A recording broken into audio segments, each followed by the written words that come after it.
দেবতার নামে ভণ্ডামি হাতে নাতে ধরল উত্তেজিত জনতা। চাঞ্চল্য বর্ধমানে দেবতার নামে ভণ্ডামির অভিযোগ।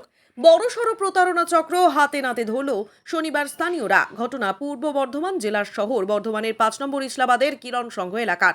অভিযোগ, এলাকারই এক মহিলা, তিনি কৃষ্ণকালীর সাধক নামে পরিচিতি দিতেন। কৃষ্ণকালীর উপাসনার নামে বিভিন্ন উপায়ে বহু টাকা উপার্জন করতেন।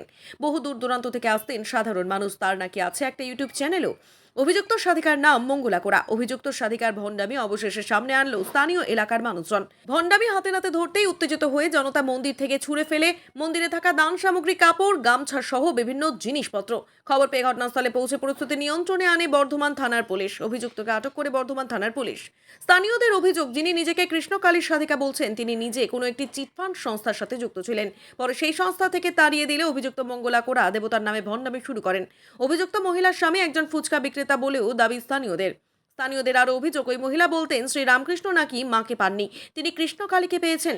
চিটিংবাজি করে বহু মানুষকে প্রতারণা করে বহু জমি জায়গার মালিকও হয়েছেন অভিযুক্ত কালী সাধিকা। অবশেষে ফাঁস হলো কালী সাধিকার ভণ্ডগিরি।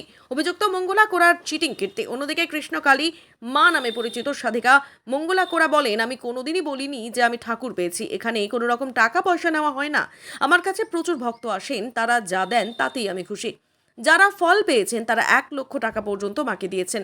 মায়ের বিশ্বাসী ভক্তরা এখানে এসেছেন। সমস্যা বলতে দেখুন, আমার বাড়ি হচ্ছে এই গায়েই। আমার বাড়ি রাত্রিবেলা সারা রাত এসে মশার কামড়ে চারিদিকে লোকজন শুয়ে থাকছে।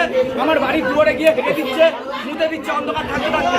আর ইনি খালি এই দীর্ঘদিন অশান্তি আর সহ্য করতে পারছি না। ইনি জায়গা কিনবো, মন্দির করো করে 7-8টা জায়গা কিনলো। এনার মন্দির তবু বন্ধ হচ্ছে না। এনার কোনো রকম ভাবে কোনো আমরা কিছু করতেই পারছি না। মিথ্যে